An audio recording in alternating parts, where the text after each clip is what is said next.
All right. Can you believe this weather? We had a great day yesterday. It was in the 60s. Right now, it's 51 degrees in beautiful Racine, and the sun is shining. Can't ask for more than that. No, you can't. And yes, I'm repeating myself. So I'm on my way to work. Wow, because between our trip to Detroit and training last week, I've been at my desk one day out of the last 7. And they got stuff piling up. I was supposed to do some training today, but we put today's training off to Wednesday. It's a self-led class, so I got stuff piled up. What are you gonna do? If I leave, I'm the only person that does what I do. But we're getting somebody else trained to help me out there. So anyway, I got my hair cut. I don't know if you guys can tell. They took off an inch or something, and got some layers put in there.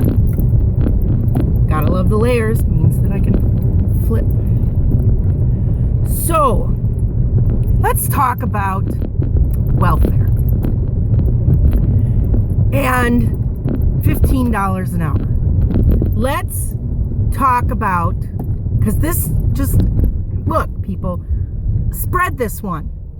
You got a Republican friend? Post it on his page or her page, because I've had it up to here with stupidity. First of all, minimum wage is not for entry-level teenagers.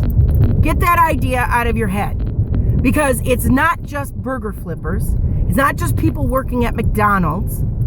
Hello, there's a whole big world out there. So I used to work a long time ago, more than 20 years ago.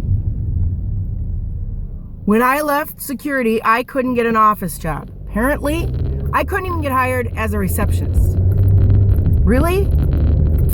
I typed fast enough to be a receptionist. I typed 65 words a minute, and I couldn't get a job as a receptionist. I don't know if I just didn't look right, if I didn't sound right, if it was the fact that I really wasn't an office person, but really, to be a receptionist, and no offense to any receptionists out there, because you guys have a tough job, you answer the phone, and you tell people where to go.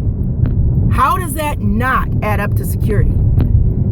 The ironic thing is, now, if you took somebody with my security background that I had, and the years I worked for a campus police department and all that, put it together, now I bet I could get a receptionist job like that, because 9/11, all these buildings want your IDs, they want to know who you are, they're not letting people in anymore. But back then, in the late 80s, early 90s, I couldn't find a job. What I could find a job doing, because I didn't have my college degree, is working in a factory putting together circuit boards. Little soldering.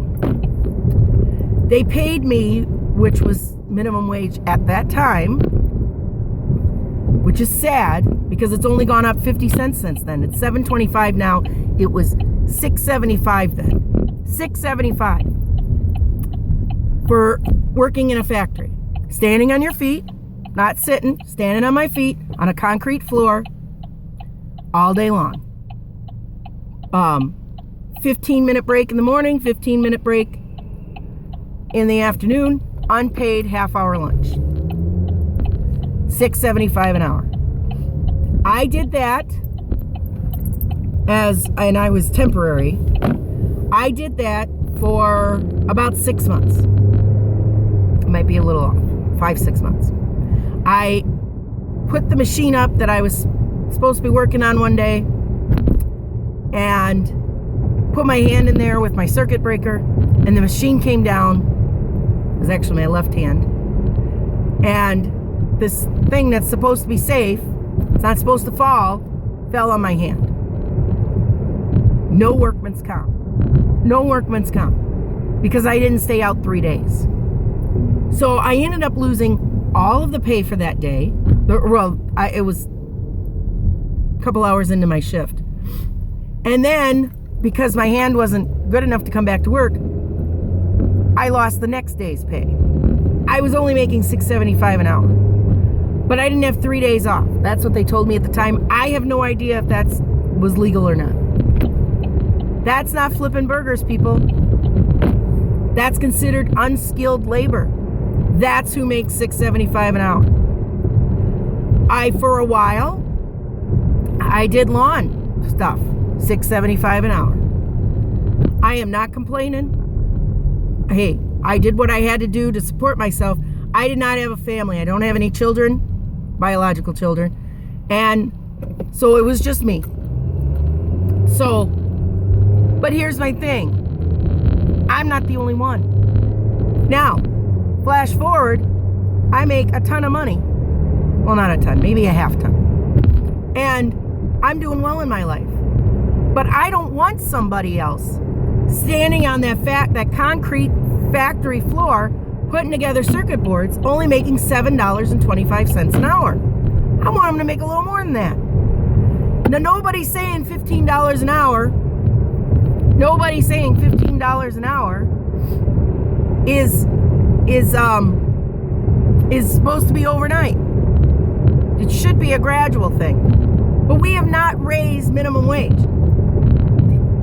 Point number 2 about minimum wage, in case anybody's keeping track, because I'm not.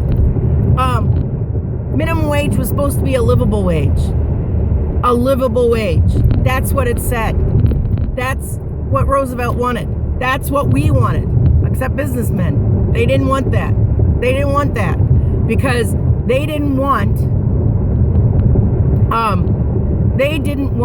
to give away any of their profits. This was a huge fight. Here's another sad thing. In 1940, minimum wage was 40 cents an hour. Things didn't cost that much. 40 cents an hour.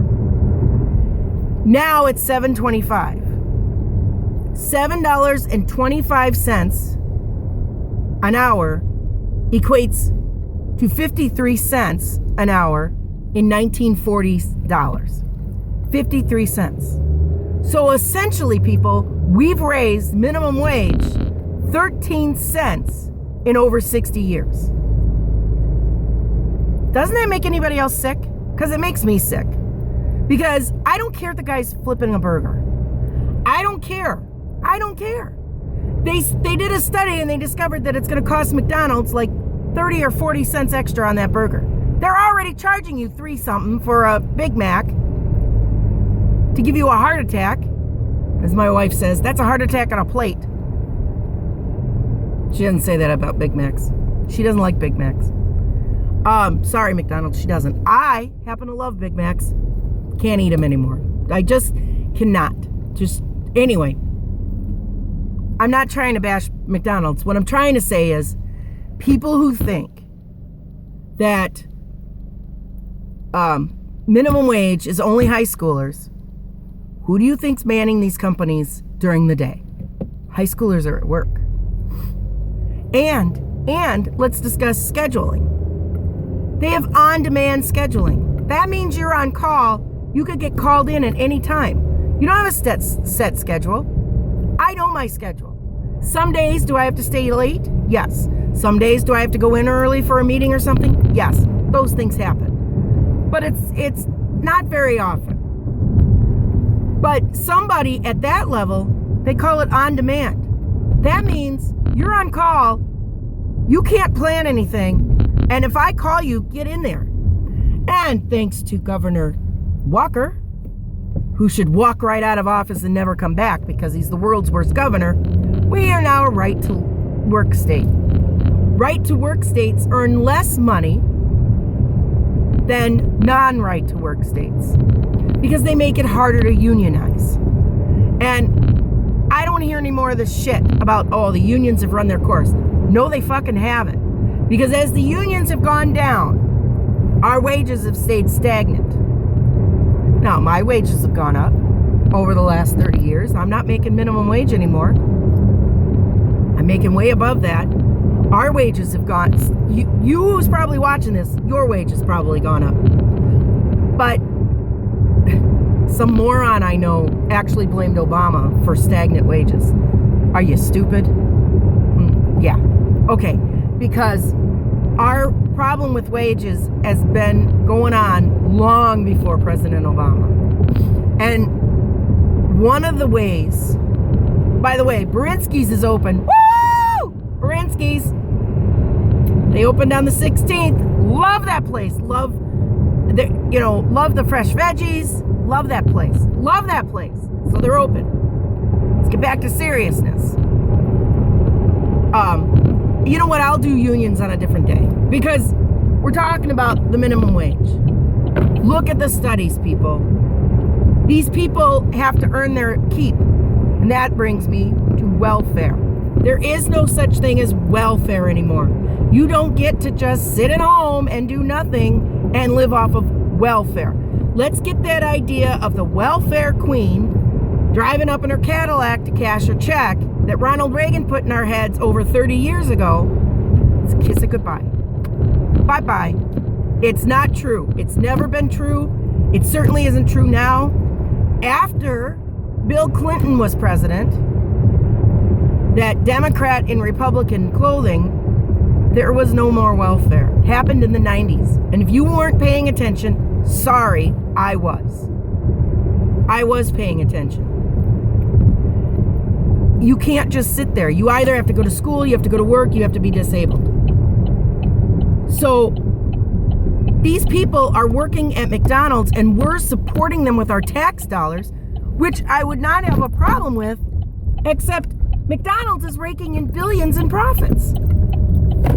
Well, hold it. Time out. I'm not raking in all that money.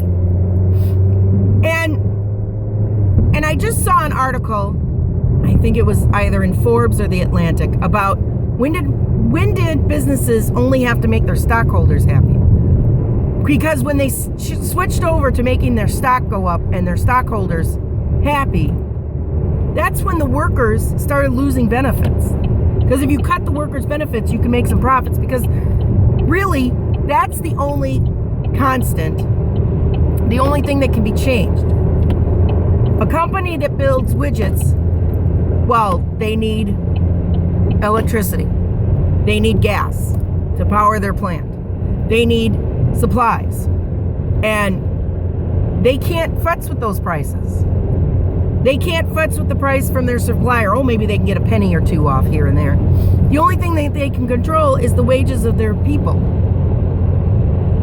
And so I'm reading this book about Henry Ford. But it's not really about Henry Ford. It's about Detroit during World War II. And I'm going to take out his anti-Semitism. And I think the guy started having dementia. I really do. Based on what this book was saying, it was like he was going a little nuts at the end. I mean, God bless him. But he paid his people $5 a day. $5 a day. That was more than twice what other factories are paying. And he had two reasons, or one major reason. How can I pay these people if they can't even to build cars? They can't afford to drive. He saw it. He saw what should happen. Labor is more important than capital, because you can have all the money in the world. You can have billions in your bank, but you can't get any more unless you produce something, unless you do something. And you can't do that without labor. So it's time we start treating our labor force the way we should. Because slowly, people, we're heading for another depression. And maybe it won't be so bad, but I don't think so. I think it's going to be worse. I think it's going to be worse. Because we're creating a nation of haves and have-nots. Unfortunately, the have-nots keep voting the wrong way because they'll believe anything. We have an uneducated workforce out there, people, who have never read the Constitution since high school. Did you know that more than 30% of our people haven't read a book since high school? Isn't that sad? All right, I don't want to end on a sad note. I could say a lot more about this, but I'm going to hit that 15-minute mark. So y'all have a good day. Make somebody happy. Let's make the world a better place, all right? Let's make the world a better place. Have a good day.